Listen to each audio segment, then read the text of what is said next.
Actually, I want to start with something because I think this is really fun. I'm gonna do a 360 picture of you. So kind of smile. Everyone, like hands up, hands up.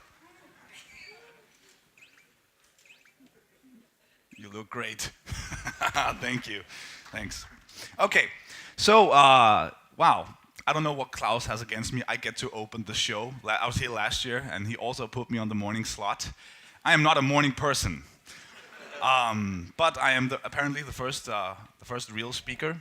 Oh, yes. Please yell out if something isn't working. That's fine. No, it's supposed to be black. I have no first slide. I'm just messing with him.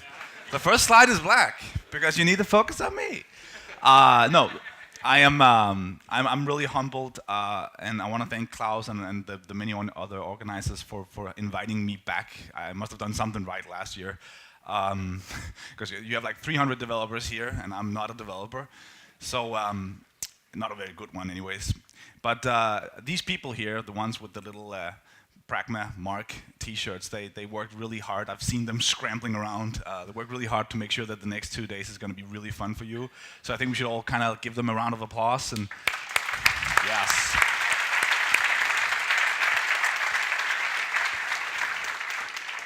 So, you know, when you see them, be sure to give them a hug. They're probably a little tired.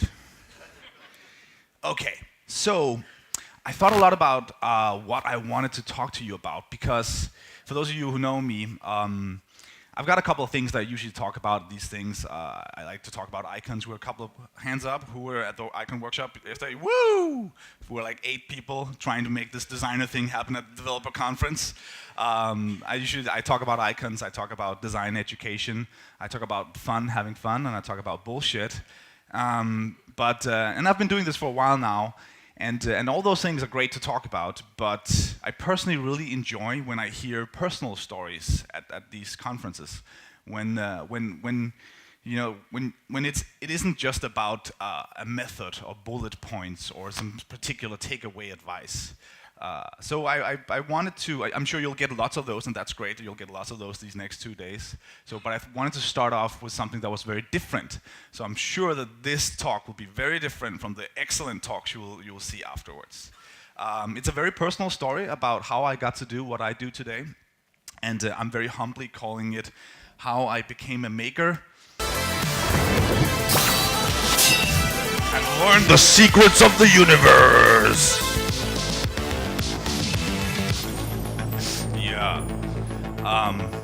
That's it. You feeling it? You're awake now? That's good. We're ready to start. Cool. Okay, so look, I am not a developer. Most of you are developers. I know what you're thinking. I am primarily a designer, and I think that many of the things that I've learned can be pretty directly applied to doing anything really, particularly also development. So I hope, while I'll obviously be showing you a lot of different stuff that has to do with design, and I'll talk about design, I think that you will also kind of try to switch that word in your mind to development, because I actually think a lot of these things make sense in a more universal aspect. So, I was always interested in making things. I drew a lot as a kid. Here's a self-portrait, age 3. Definitely had talent back then. I was this cool kid from the 80s, growing up in the 90s, like many of you guys, I suppose. And after these wonderful pictures were taken of me, I drew a lot of stuff. I like drawing things. I drew things that interested me. This is from a Danish television show, a kids television show called Bamse and Kylling, which is directly translated bear and chicken. Looks like that. You can obviously see, right? I'm already a pretty solid designer back then, right? You know? That's definitely Bamse and Kylling right there. I loved it so much that I dressed up as Bamse at Halloween. You know, it was this amazing thing. Here's a musketeer holding what looks like a poo. I'm not sure what the fascination was, but I have a lot of drawings, and they're all holding poo. So I'm so glad my mom had these and kept them for me to share with 300 people today. So I grew up, I became a teenager, and I became a geek, like many of you, I suppose. I played Dungeons and Dragons, I built my own computers, I pirated games off the internet, all those things. And this is a fantastically blurry picture of my setup back then. I loved that computer. We were doing games in this thing called Click and Play. Anyone remember Click and Play? A couple hands? Yes, yes. Woo, it was so awesome. It was this amazing little game-making tool. I remember doing these little 32 by 32 pixel sprites, and the way you programmed the game was through this event-based editor. It was basically like a spreadsheet, and you'd do like little if and then and like little check marks. And I'd sit next to my friend Rasmus, and he was doing the coding, and I was doing the art. And we did like an imaginary game company. We must have been like 12 or something, and we called it Sun Games. I'm not sure why. I thought it probably sounded cool or something. But looking back at that, it was probably one of the most foresight things that I've ever done as a kid, because where I would end up in today. So.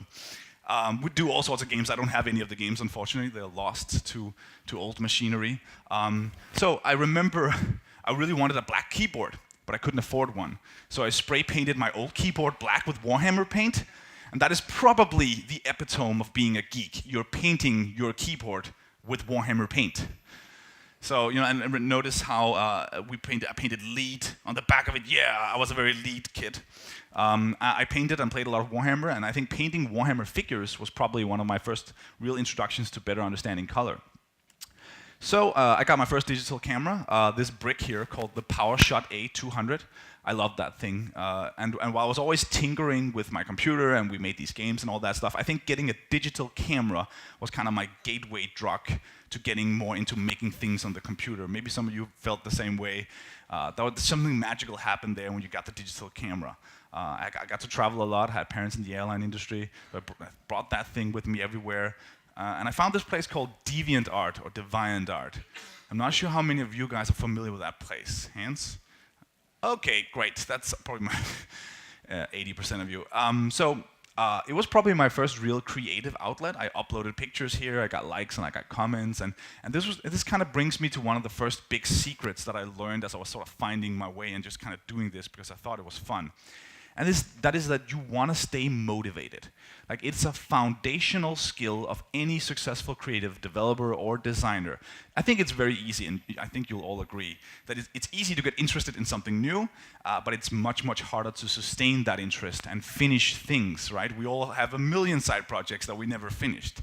It's also very easy to talk about starting things than it is to actually continue doing them. So, and I think the way that you hack that is to stay motivated, right? You want to continue doing what it is that you're doing, and one of the best ways to do that is to get feedback and get appraisal, right? Ain't nothing wrong with the like economy. Like, post that shit to GitHub or Dribble or make a little campaign site, put it on Twitter, put it on Instagram, put it on Facebook, whatever you need to keep those pats on the back coming. We have like this very human need to be rewarded for the stuff that we do, and I think one of the main reasons why people stop pursuing their dreams is because they lost motivation. So staying motivated, I found out very early on, was super important to do for doing anything. So I finished gymnasium or high school in 2003, and had this wonderful picture here taken of me. And at that point, I was very interested in design. I had learned myself some HTML, a little bit of CSS, taking my first steps in Photoshop. And I thought, you know what? I'll go and I'll study design at design school. That's what you do, right? Boy, was I wrong. This is a picture that was brought in the local newspaper in the region I was from. That's me in the middle. I'm visiting with my new design school. As it's pretty obvious, I'm like the only guy. I was really out of place. Not just because I was the only guy, inherently that might have been a good thing, but because there was very little expertise in the sort of things that I was interested in. Look at that gullible fool, right? He thinks he's on his way to becoming a designer. It's like, he's really happy, smiling, like, I'm going to be a designer. They had me design covers for a chair. I hated it. And pretty much, I'm pretty sure the teachers weren't too keen on me either. And the whole thing seemed so inbred, and maybe you've come across this in your own careers, like you had to know someone who knew someone to do anything interesting, really. It was really nepotism at a high level. And it just seemed wrong to me. I just wanted to make things on the computer, right? So when I wasn't at school, I was doing designing and coding websites for people. They looked like this back in the day. This is a website I did for my father's one-man company. This is a website I made for a dentist. Yes, I worked at a dentist, and I actually made the website. This is a splash screen I made for a local butterfly park back then when we had splash screens, remember? It was awesome. We'll choose German here. I don't know why, but here's what it looked like when you entered the site. You know, you can't really tell from this still here, but those butterflies were GIFs, and they're kind of moving. It was gorgeous. I sat there, I hand-coded this thing, and it was horrible, and yeah. But anyways, like, I didn't learn much at design school. I grew my hair long, I drank a lot of beers, and I finished the education because my mom told me to, but after that, I swore that I'd never have anything to do with design again. I'd do something totally different with my life, you know. It turned out well. But that brings me to another lesson, which I think is very core. It is that, and this might be more for the younger people in the audience, the older ones, you're a lost cause. But I sure wish I could go back and tell myself this, right? Because if things aren't really going according to plan, you shouldn't really worry too much. There's always something else waiting behind your current obstacle, and somehow you'll find a way. So I found my way into a turtle's costume. I enrolled at Roskilde University in 2005 in Denmark. I studied natural sciences and later computer science. Attending university was like a breath of fresh air after the toxicity of design school. I became chairman of the frat bar, and I started all manner of things. And as the chairman of the frat bar, I was suddenly running a small organization. Like we had to make flyers for parties, and seeing as I had some experience making things on the computer, I was like, sure, I can make some flyers. Some other people got wind of that, and other organizations on campus said like, oh, we have this book. Could you make the book? I was like, sure, yeah, I'll try to make the book, you know. Try that. And I was just doing this for fun. You know, design had gotten a lot less serious for me because it wasn't really a career goal anymore. I was just kind of doing it because I thought it was fun. Now I was studying at a real university. I was probably going to be like an academic or something. 2006 was also the year I got my first MacBook. I'm pretty sure you can remember when you got your first Mac, right? It changes your life. And this was a game changer for me. I loved that thing. I loved it so much that I drew this horribly perspective drawing of it. And I got really interested in replacing those wonderful icons everywhere in the OS. I had made some icons for Windows and before this, but this was an entirely new ballgame. I also got a new camera, and while I was advancing my photography skills, I was getting more and more into drawing things on the computer. I did wallpapers. Wallpapers are great because they're very utilitarian. Like you make something that you yourself can use and other people can use and would like to put on their computer. So it's kind of like art that you can use. Like many others, I fell in love with Apple and their products. So I made a ton of fanboy wallpapers, like these one here. And I rekindled my click and play days and made sets of icons, these little 32 by 32 pixel icons where you had to hand draw each pixel. Took a lot of time, but was super fun, and gave them away for free for developers to use in their software.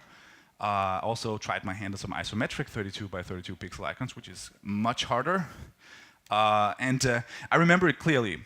So I was sitting in this geography class, and I launched my first portfolio. I called it Pixel Resort. I don't know why. I thought it sounded cool. I needed a place to keep all these illustrations I was doing. So I had no idea what I was getting into yet at this point. I was still mostly doing this for fun, you know, just a little freelancing on the side. But it taught me something really valuable, that you need to make yourself available and findable. Like, this seems super obvious, right? But a lot of people, they wait way too long in getting their own place on the internet. And while it's great to have a really fat GitHub account or be on DeviantArt or Dribble or Behance, like, it was a game changer for me when I opened up my portfolio on my own domain where I controlled sort of the entire experience. And this isn't just for developers, for designers. This can definitely be done for developers as well, putting together like a neat site that just showcases the stuff that you're into and the projects that you're working on. So make yourself available. Very simple, very powerful. Great. So I still wasn't sure I wanted to be a designer. For me, my bachelor's degree, I studied human-computer interaction. I tried to be a programmer, found out I was a horrible programmer. I did lots of these UML schemes and did some anthropologic work, user testing, focus group interviews, the academic route to making things better, right?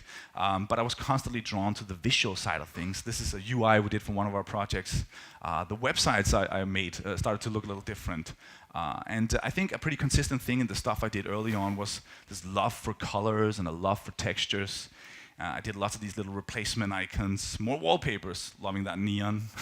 And I ended up writing my bachelor's project with a bunch of friends, and we designed this new way to experience our city through the eyes of these historical characters. This is the Spartans' guide to Copenhagen, and we got to go on these photo shoots with these wonderful girls. This is obviously the Amazon's guide to Copenhagen, at this point, I knew I wanted to do something with visual design, but I still had it in my head that I wanted to get my master's degree. I was finishing up my bachelor's degree.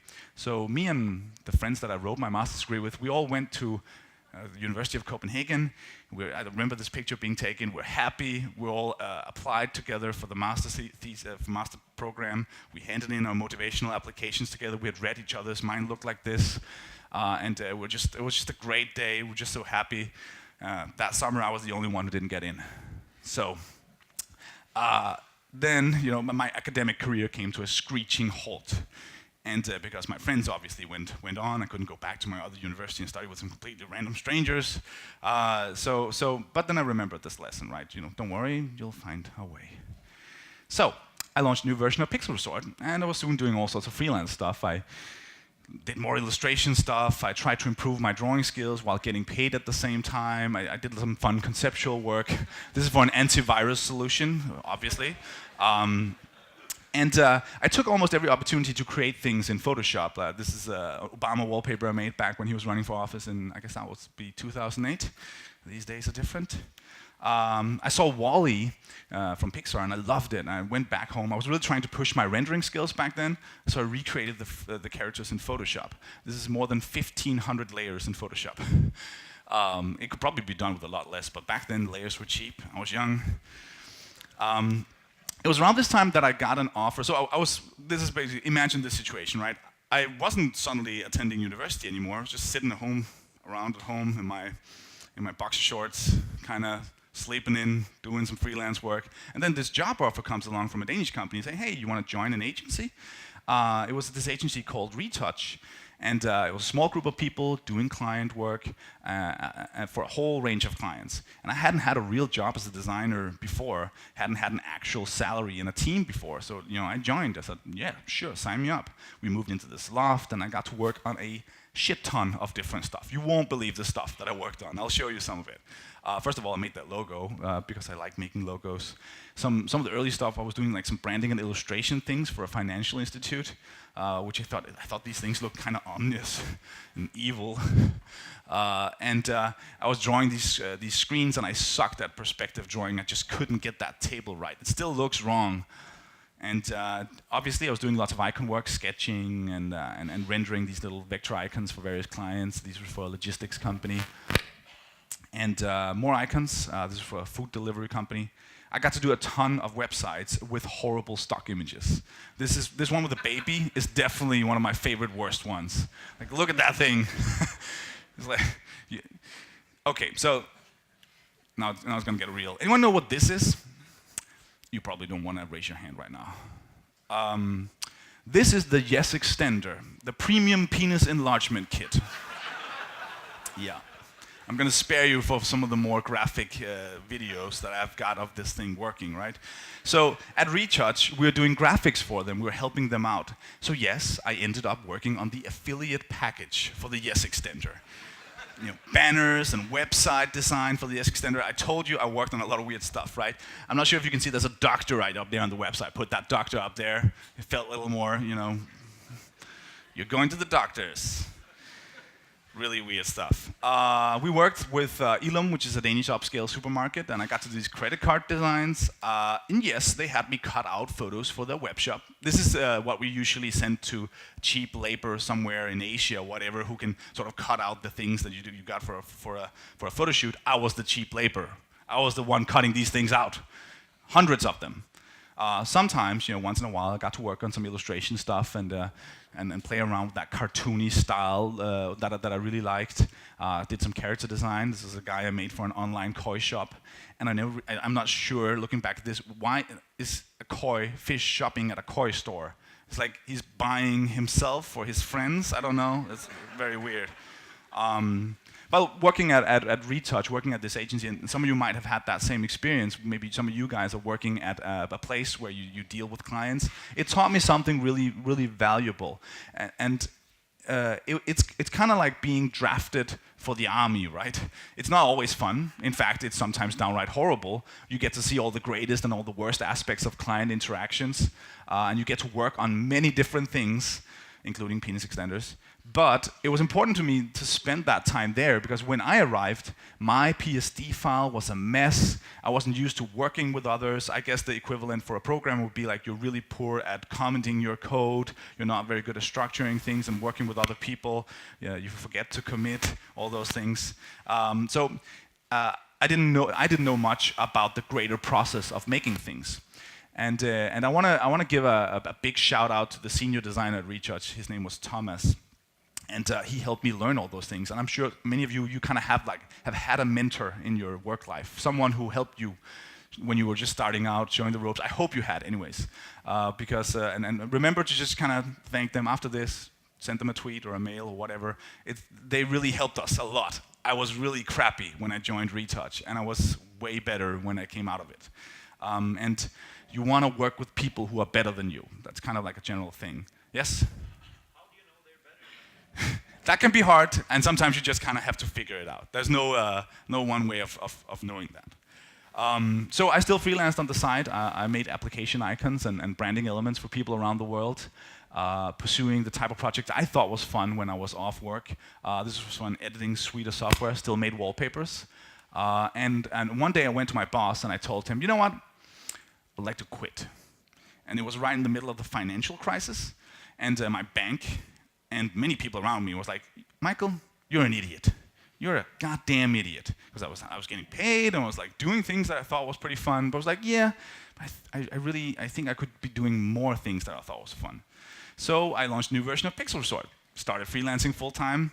I was commissioned by Lego, which is this little Danish brand, if you're familiar with it, to come up with a new look for their icons. And we're trying to nail down a style that could sort of improve on their existing flat icons. And we tried all sorts of different things. I never actually think they ended up using any of these, but it was a really fun project to work on. Worked on lots of little icons for people. The websites that I made started to look a little different. And with the introduction of the iPhone, my love for icons on the desktop kind of grew to the phone. And I just knew, holding that first, the original brick, remember it? Holding that first iPhone was like, okay, I'm going to be doing a lot of stuff for this thing. And right from the start, I was getting all sorts of client work, doing icons primarily, obviously. And I started doing lots of replacement icons. Here's another take on the Adobe suite of icons, though quite popular. Kind of remember when you replaced icons on your machine? People don't really do that much anymore, but that was the whole theming culture was big back in the day. New iTunes icons, again, a solid love for tactility and colors. A more fun Safari icon. I love playing around with that.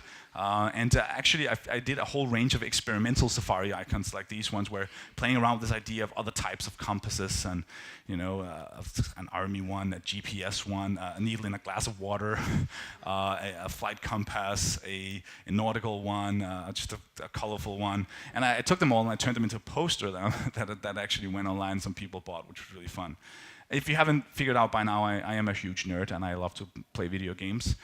So I did lots of illustrations inspired from games. This is a sword inspired from Dragon Age, a Ferelden-inspired sword for those of you fellow geeks out there, and turned it into a wallpaper. Big Civilization fan. So here's a wallpaper I did, recreating the V logo from Civilization 5, complete with textures and all those things. And actually kind of shout out to Civilization 6 coming out next week, so woo. Probably one of my most popular wallpapers ever. Go figure, right? This Minecraft thing. Again, making wallpapers or making something that other people can immediately use, a little program, a little extension, whatever, it's just fire on the internet. Like you're giving something away for free that other people can enjoy. I did these downloadable icon sets that actually included the PSD file, so that people could build out and make the set their own. If they needed more icons, they had like something they wanted to do. And I'm showing you all these things because it helps me pinpoint another lesson.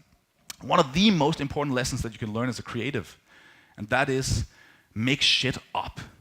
It's okay to do something just because it's fun, just to learn, just to share. And it's fun that you have to tell people this sometimes, but you can make things without clients. You can make things without someone telling you to. You can make things without a boss. You can make things without a job. A lot of people feel very confined to the actual thing that they do, but personal projects can easily be the driving force of your career. I'm going to see if I can give you a quick example of this. So I was doing these things, I was doing more wallpapers. Every year I was kind of doing this Christmas wallpaper, and it came to a point where people were waiting for me to release my Christmas wallpaper, which was really humbling. And so I had this habit of doing that. And one of the people who downloaded it was a guy named Willie. And he liked kind of like the art style of the wallpaper I showed you before, and he contacted me about an idea he had for a new type of weather app. This was right at the outset of starting iOS, right when we got to do actual native apps and not just web apps. This was a Danish client. I was like, sure, we can meet, have beers. Like I usually couldn't talk to my clients; they were in another time zone. So we had some beers and we discussed this app, and we ended up launching the first app together. It was called Outside. And it was a massive success. It took us 8 months, and we launched around Christmas. And yeah, it was really crazy. It was in the media everywhere, and one morning we woke up to someone sending us a link to this. And of course, this is the first full week of spring. You know, the flowers are blooming, birds are chirping. I know this because I have an app on my iPhone that shows what it looks like outside. So I have to go outdoors. I can just see spring on my iPhone. It's right there. I don't have to go outside. I get spring right on the iPhone. Yeah, perfect. This was really amazing for two guys from Copenhagen. It just exploded, and we were like, looked at each other. Okay, we should probably make some more apps. And so we actually ended up doing a lot of different apps.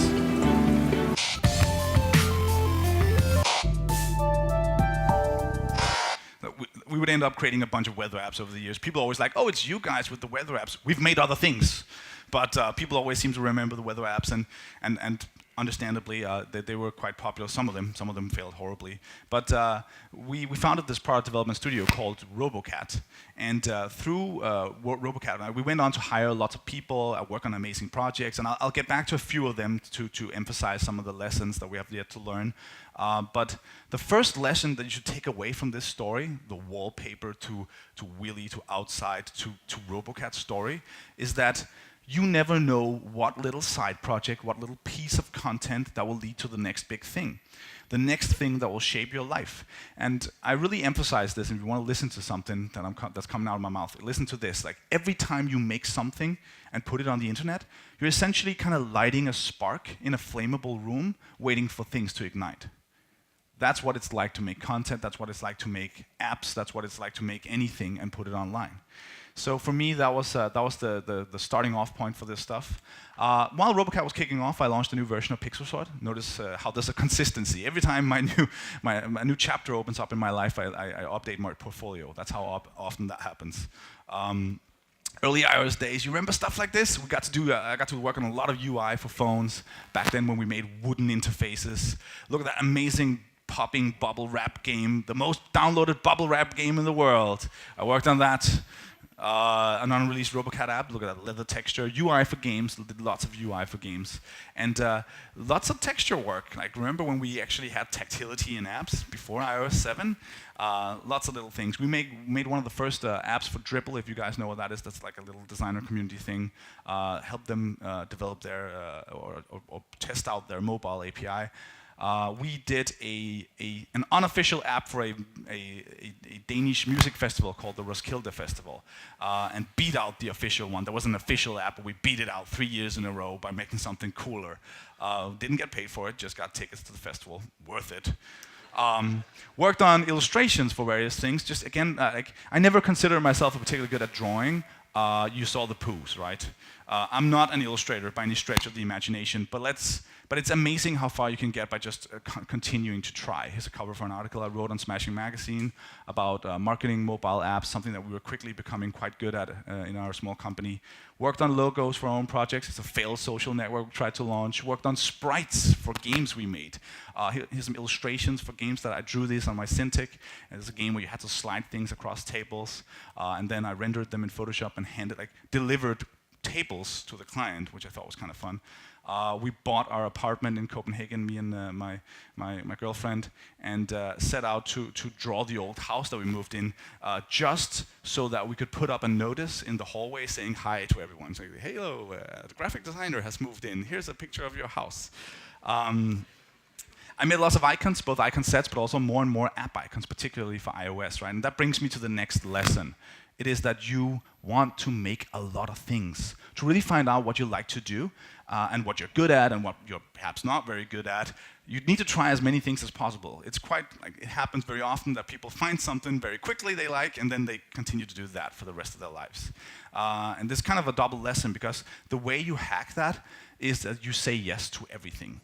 So if you want to make more things, right? Some of you sitting, yeah, I don't know if I can make more things. You know, you just shake the tree, create like some sort of personal project, put them online, make some noise, and then say yes to every single opportunity that comes your way. I've said yes to things I have no idea how to do when I said yes to them. It was like, sure, we can do that. And you know, you force yourself into those situations, you will learn a tremendous amount, right? It's essentially another way of saying it, fake it till you make it, right?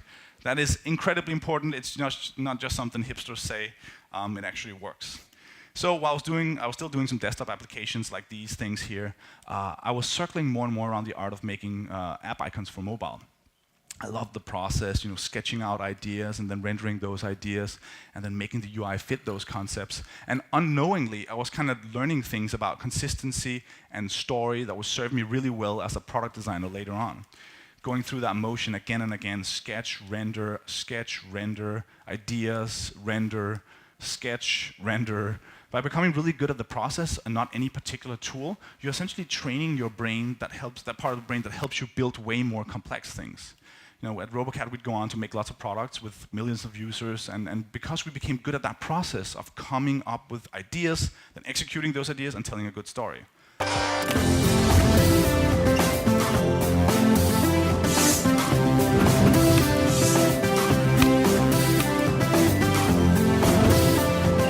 Stuff like that. We did some award-winning games that little kid playing around in Click and Play would have been amazed by. He would have loved this stuff, right? This is where you fight to become a legend. Better gear up, because once you take off, there ain't no turning back. Yes. We even use that process to create hardware. Sketching and rendering out ideas and then telling that story in a compelling way. And we created these little digital thermometers for smartphones as an extension of one of our weather app adventures. It's a crazy story. We also did some video, some behind-the-scenes video. This is one of the videos we sent out right that we had when we had shipped the initial 40,000 units. And you see, like, we're producing things in China, and it's just, yeah, you can go and check these things out on the internet. And we launched like the most popular Kickstarter campaign in Europe in 2013. We got 10 times the amount of funding we asked for, and we went on this amazing adventure and just kind of producing this whole thing, and yeah, it was crazy. So the point I'm trying to make is that you can make anything as long as you learn the process. It's not about tools. It's not about one specific discipline. It's not about learning Photoshop or Sketch, or it's not about learning one programming language or you know, becoming really good at using Xcode. It's everyone can transcend their own field of expertise and make just about anything if they learn the process. So from making all these things, both through my own companies and my capacity as a freelance designer, it became pretty clear to me that there was, while there was many things to be made, there'll always be things that you like doing more than others, right? There's things that you like doing more than other things. Well, for me, that had consistently been app icons. I really love making app icons. And this was the icon we did for the first weather app we made called Outside. And it's amazing to me that everything about this app and all it meant to us and all the users that used it can be represented by that single image. Making app icons is really one of my big passions. It's, to me, you know, iconists are kind of like the jewelers of icon design. It's that we get to craft these little gems, these little pieces of concentrated design. You get to tell this story in a wonderfully restricted canvas, create this little scalable branding element. And I've made icons like these where you can really flex your painterly muscles and play around with the lighting and rendering and colors. And icons like these where you need to carefully consider every little shape, every little gradient, where symbolism is key and where you try to layer meaning into the pixels. And sometimes even, you know, try to, God bless, mix tactility with simplicity, even though that's a no-no these days. Everything needs to be flat. Sometimes I just make icons for fun, like these ones I did for a personal project I called App Icon Wars, where I just to play around with the restrictions, what happens when you remove the outlines of an object? Can you still recognize the characters? You get to play around with the fun renderings and textures and lighting and also the more sillier parts of it. And I've made a lot of icons for my own products and for clients around the world. And I wanted to tell you that because one other lesson I've learned is that it's, for all the talk about learning the process, it's okay to fall in love with something, to recklessly pursue something because that is what you enjoy doing. It seems super obvious, but you'd be amazed at how many people doesn't think that this applies to them. I want to show you something just to hammer home this point, something I usually show design students when I give talks at schools. And if you only listen to one thing I say today, listen to this next thing. I call it the circle of fun. It's quite simple. You do something you think is fun, and you share it with someone in the internet. There's almost always someone who thinks what you're doing is cool. That in turn gets you more projects of that kind. Let me give you an example if that doesn't make sense. So I might do these App Icon Wars thing, the Star Wars ones. I'm doing them late at night. No one's paying me to do them. It's just for fun. I put them on the internet. Some people like them. There's some people sharing them, and people who are looking for other things like that find them. And hey, you know what? Michael does these things, and it kind of looks something similar to what I want. Then suddenly I'm getting a project that might even be paid to do more icons. I've sort of set the tone in a way, and now I get to do more. I can put that on my portfolio, and it kind of goes again and again and again. And I imagine it's pretty much the same for developers. The type of code you do, the type of programs, the type of projects you get involved in, sharing those projects will get you involved in more types of those projects. Unfortunately, on the flip side, there's also this thing called the circle of boring. Now, you do something you think is boring, right?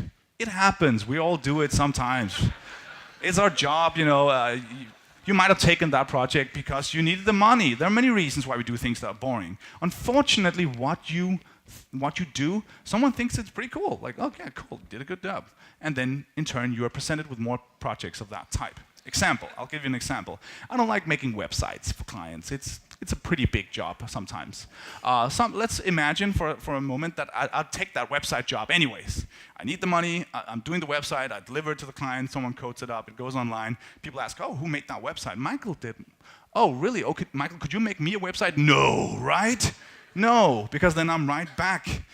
In many ways, you become what you work on, and that is why it is incredibly important to do what you think is fun. I know a lot of people. I've had many discussions with people who think the good projects are just around the corner. The things that are interesting, just around the corner. It's going to be the next one, and that's just not how it works.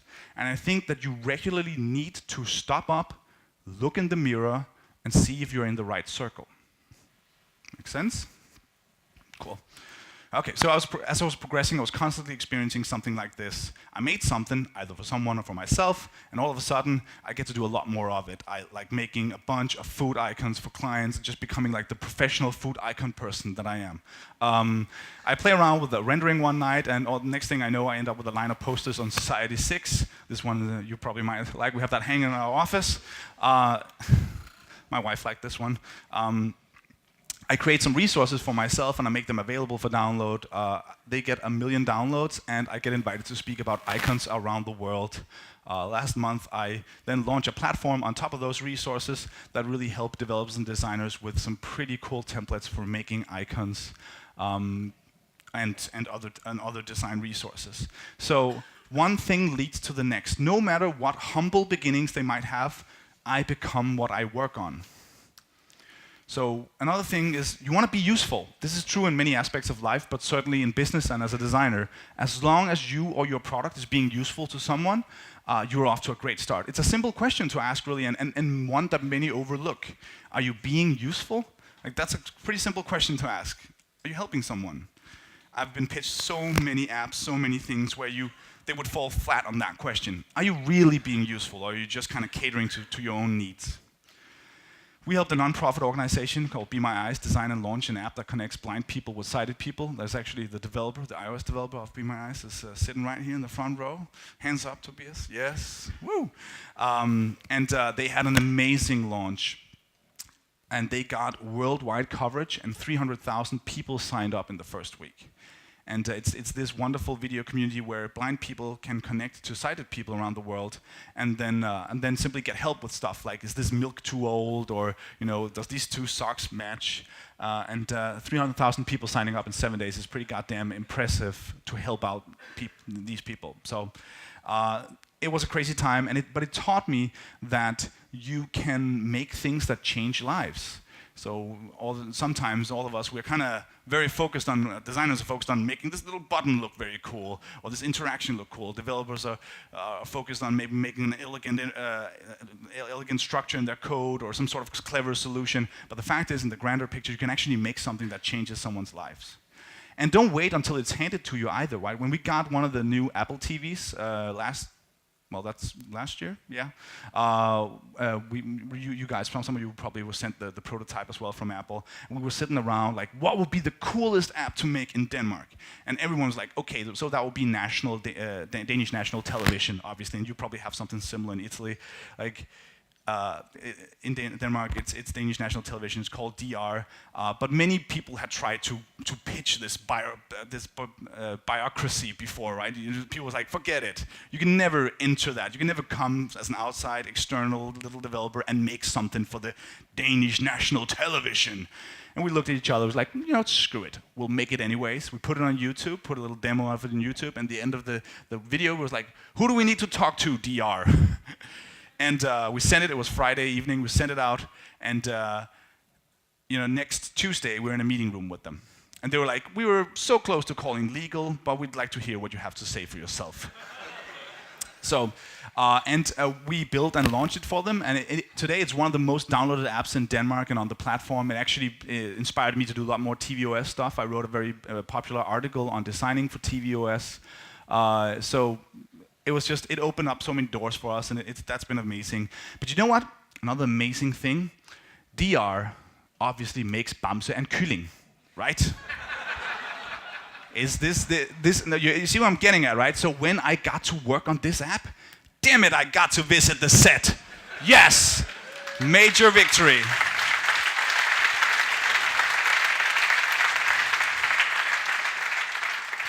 That's Bamse's house, all right.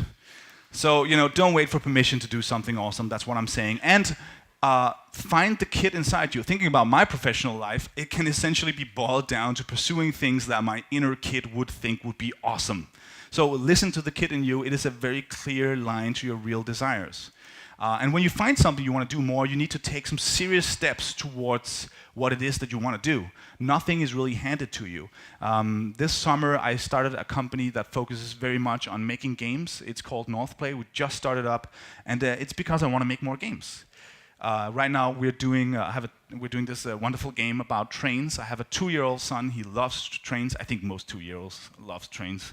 But so we thought, let's make a game about trains. And we're doing this really cool thing. It's called Conduct This, and we're making these horrible developer videos of us failing all the way on conductthis.com. You can check that out. And we're making it for iOS and Android. But it's this thing where you want to build something that you think is fun, and you have some sort of personal stake in it. Yeah, that's not supposed to happen. Don't crash the trains. So conductthis.com. Anyways, the reason why I'm showing you that, other than completely bragging with a project that I love right now, is that I'd never be able to do that if it wasn't for these two awesome people right here. That's Ulrik Dam, and that's Russell Barrington, or Bass as for short. Which leads to another important lesson, one that you might have stumbled on. It is that you don't have to make everything alone. That's really important. There's like 300 people here. Make something together, right? In fact, the most awesome things are usually made with other people. And I'm getting the sign from up here, like soon the cane's gonna come and drag me off stage. But I wanted to end up here, telling you again to do what you think is fun. It sounds so obvious, right? That people entirely overlook it. It's a phrase that's very easy to repeat but hard to live by. And it actually requires a lot of courage. Yes, I use the courage word. And sometimes even turning your back on how things are normally done. So it's not just words. If you steer your life by it, you will find your way. Thank you.